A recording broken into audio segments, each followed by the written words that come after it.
गीता मंत्रा में आपका स्वागत है। दोस्तों, आज मौका है, चलो पार्टी करते हैं। पता नहीं कल मिले न मिले। तो दोस्तों, पार्टी करने के मौके हजारों मिलेंगे अगर आप कामयाब हो तो। किंतु यह ईश्वर, ये जीवन, ये समय आज हमें खुद को साबित करने का, आगे बढ़ाने का जो मौका दे रहा है, वो हमें फिर नहीं मिलेगा।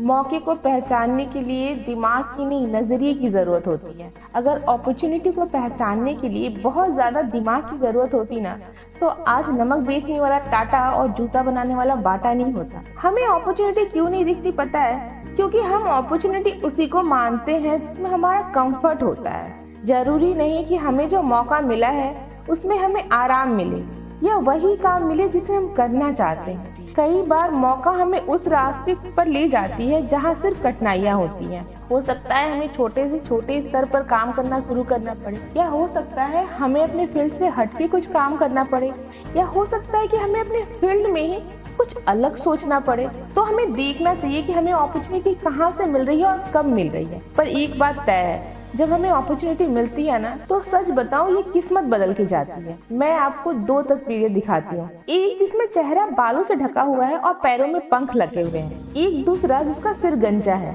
ये दोनों मौके की तस्वीरें हैं। बता सकते हैं कैसे? पहले पेंटिंग में चेहरा बालों से ढका हुआ है, मतलब अवसर जब आता है इंसान उसे पहचान नहीं पाता है और वह तुरंत उड़ जाता है। अगर आपने सामने से मौके को न पकड़ा ना, तो पीछे से वो गंजा दिखता है, क्योंकि फिर वो हाथ में नहीं आता। ऐसा हम सबकी लाइफ में होता है जब हमें मौके मिलते हैं जीवन को सही दिशा देने के, पर हम उस समय को आत्मविश्वास की कमी के कारण या सही निर्णय नहीं ले पाने के कारण गवा देते हैं और पूरी जिंदगी खुद को कोसते रहते हैं। एक साधु था, पेड़ के नीचे तप कर रहा था। उसे अपने ईश्वर पे बहुत विश्वास था, क्योंकि वह बहुत मन लगा के पूजा पाठ किया करता था। तभी बारिश शुरू हुई।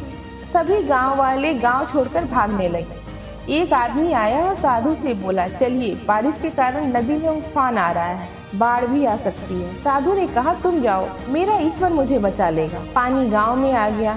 एक भागते हुए आदमी ने फिर से उस साधु से कहा, चलो वरना डूब जाओगे। साधु ने फिर से कहा, मुझे अपने ईश्वर पर पूरा विश्वास है, वो मुझे जरूर बचा ले। जब पानी कंधे तक आ गया, तब एक इंसान नाव में आया और बोला, साधु तुम मेरे साथ चलो, वरना डूबकर मर जाओगे। साधु ने कहा, मुझे मेरा ईश्वर बचाएगा, और साधु डूबकर मर गया।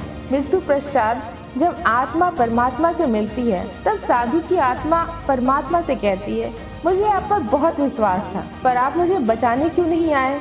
ईश्वर बोले, मैं तुम्हें बचाने 3 बार आया था, पर तुमने मना कर दिया, अतः मुझे दोष न दो। ईश्वर अपने हर बच्चे को मौका देता है, अब उस मौके को लेना और छोड़ना हमारे हाथ में। तो ईश्वर जब हमें मौका देना, तो हमें उस रास्ते पे चलना चाहिए और अपना 100% देना चाहिए। आप मेरा विश्वास मानिए, आप जरूर कामयाब होंगे। अच्छा, एक बात बताइए, आपको भी ईश्वर ने कई मौके दिए होंगे ना, इसलिए आप अपनी अपॉर्चुनिटी की कहानी हमारे साथ जरूर बांटें नीचे कमेंट बॉक्स में। मित्रों, मोटिवेट रहने के लिए किसी चैनल की या किसी प्रवचन की या किसी मोटिवेशन की जरूरत कभी भी नहीं पड़ती।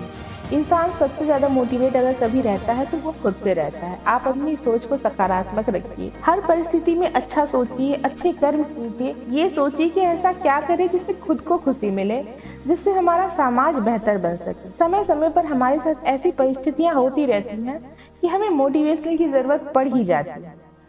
तो हमेशा मोटिवेट रहने के लिए मेरे चैनल को सब्सक्राइब करें और खुश रहें। धन्यवाद।